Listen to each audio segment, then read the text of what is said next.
Selamat sore saudara-saudara sekalian.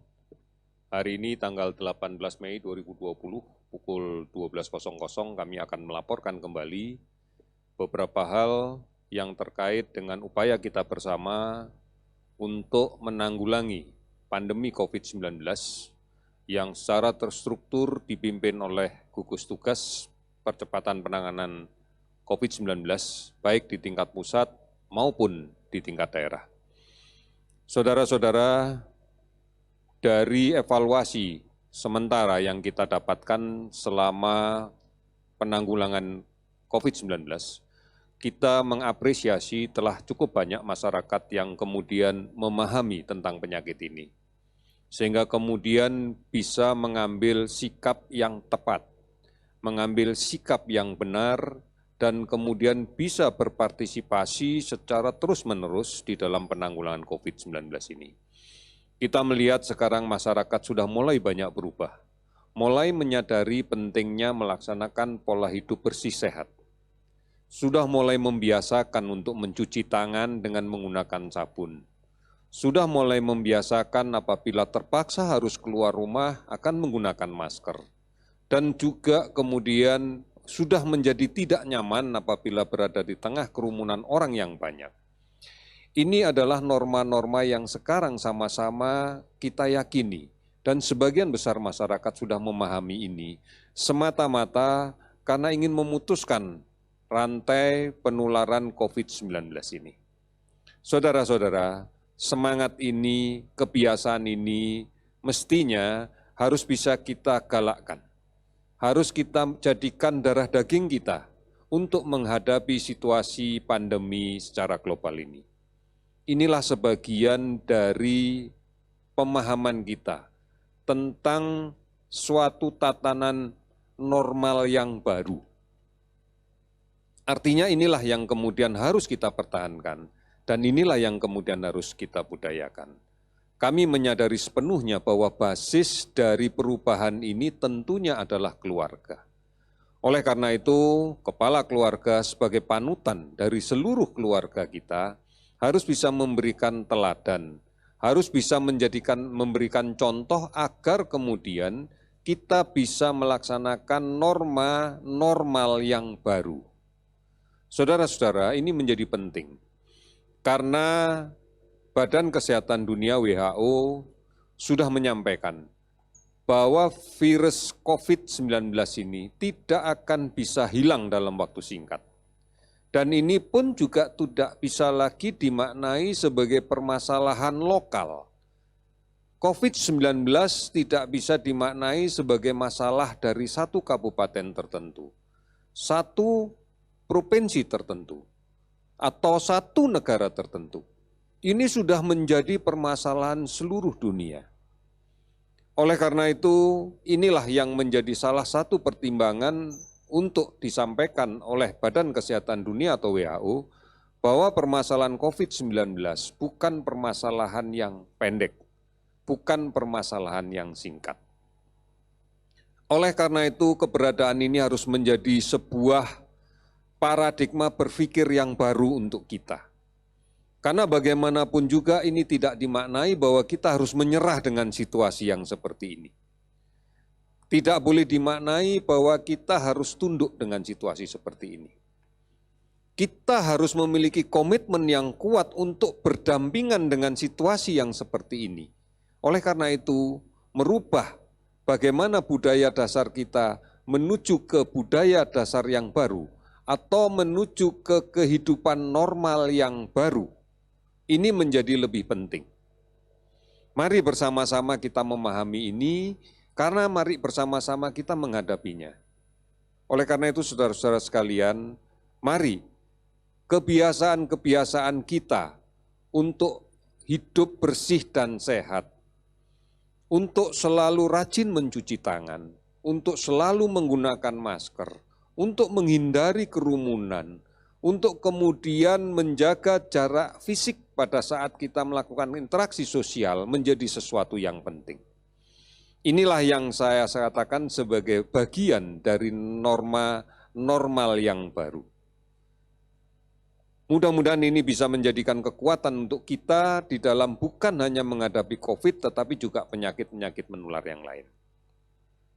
Saudara-saudara, instruksi Presiden, arahan Presiden sudah tegas bahwa semua gugus tugas, baik di tingkat pusat sampai dengan daerah, bahkan sampai dengan gugus tugas terkecil di tingkat RT, di tingkat RW yang menjadi ujung tombak dari penanggulangan COVID-19 ini, fokus, sekali lagi tetap fokus untuk menjalankan norma-norma protokol-protokol kesehatan.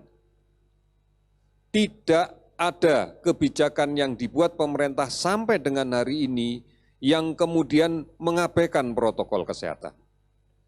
Pemerintah masih tetap fokus menjalankan protokol kesehatan, baik di daerah yang sudah menetapkan sebagai daerah PSBB, maupun daerah-daerah yang belum menetapkan sebagai daerah yang PSBB. Ini yang menjadi penting. Mari tetap fokus seluruh masyarakat secara terorganisir, mulai gugus tugas di tingkat RT, di tingkat RW, di tingkat desa, desa adat, nagari, untuk tetap fokus menjalankan upaya-upaya mengurangi sebaran dari COVID-19. Kegiatan ini bisa dilaksanakan secara sistematis, secara serentak, dan kemudian dimotori intinya oleh masyarakat, oleh keluarga, dengan cara kemudian menjalankan kebiasaan-kebiasaan baru yang telah kami terangkan di depan. Oleh karena itu, mari bersama-sama kita pahami ini. Kita akan masuk pada era normal yang baru, dan ini adalah satu-satunya cara kalau kita ingin bisa mengendalikan COVID-19 ini dengan baik.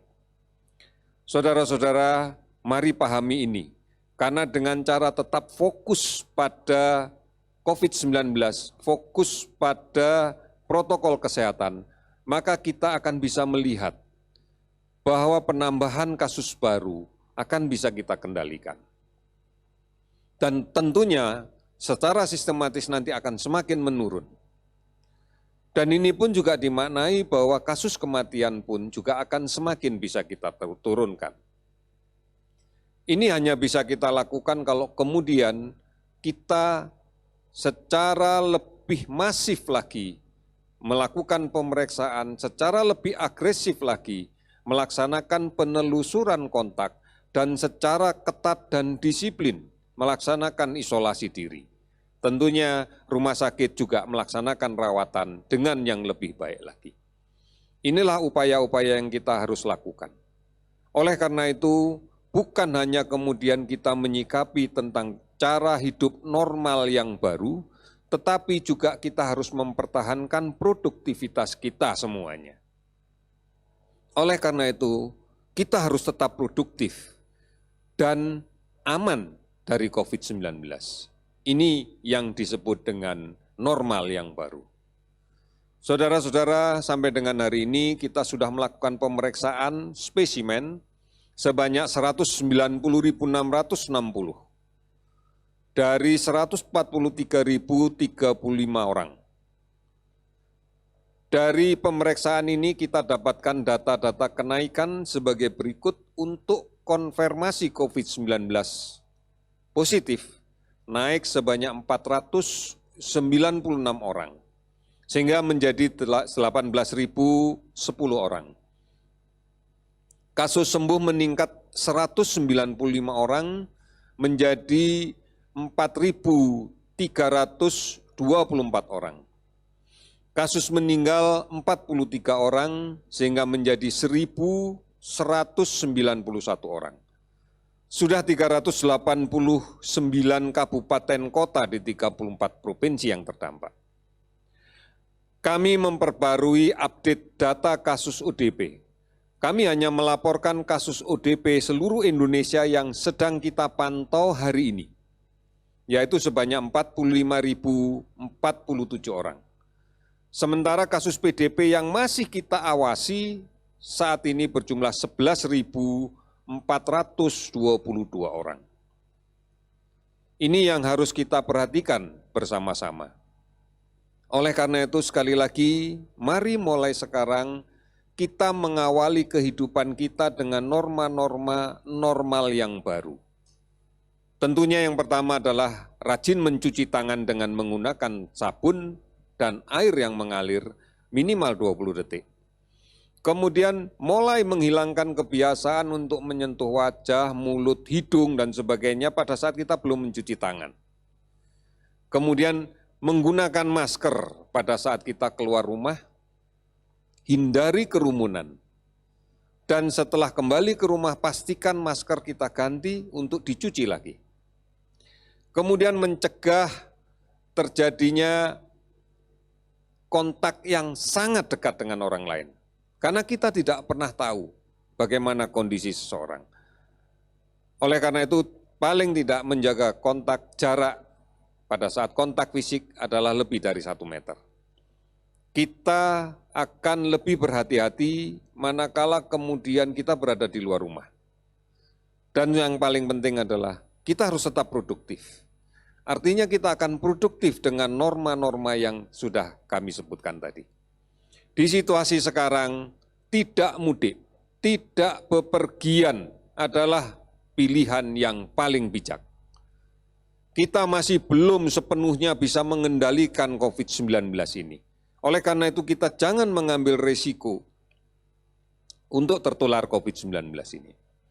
Saudara-saudara, salah satu yang kami apresiasi adalah bahwa sebagian besar masyarakat sudah mau dan kemudian butuh untuk mengakses informasi yang benar tentang COVID-19. Ada akun media sosial yang baru di @lawancovid19, Skora ID. Ini menjadi media yang bisa kita pakai di samping beberapa media yang sebelumnya baik di portal covid19.go.id maupun berada di call center 119 dan beberapa aplikasi yang lainnya. Di Halo Kemkes atau yang lain-lainnya. Bahkan bisa kita ikuti setiap hari pada penayangan di televisi Republik Indonesia maupun radio Republik Indonesia yang kemudian juga disebarluaskan oleh televisi dan radio swasta yang lainnya. Oleh karena itu saudara-saudara sekalian, kita sekarang sudah semakin memahami bagaimana memposisikan diri di dalam menghadapi COVID-19. Kita sudah mulai memahami betul bahwa penyakit ini tidak pernah bisa diselesaikan oleh peran orang lain, tapi peran kita sendiri. Kalau kemudian masing-masing sudah bisa berperan dalam satu sistem dengan gotong royong yang terus-menerus, tidak terputus, saling melindungi, saling mengingatkan, dan kemudian saling menyadari bahwa perlu ada norma baru, normal baru untuk cara hidup kita, maka kita yakin permasalahan ini akan bisa kita selesaikan. Saudara-saudara, kami optimis, kita semua optimis, bahwa kita bisa melindungi diri kita sendiri. Kita bisa melindungi keluarga kita. Dan kita mampu menjadi agen perubahan terhadap perilaku normal yang baru di tengah masyarakat kita. Mari kita ajak mereka bersama-sama dan kita ajak keluarga kita untuk menyadari ini sehingga kita bisa menghentikan sebaran COVID-19 ini. Kita bisa, Indonesia bisa. Terima kasih, selamat sore.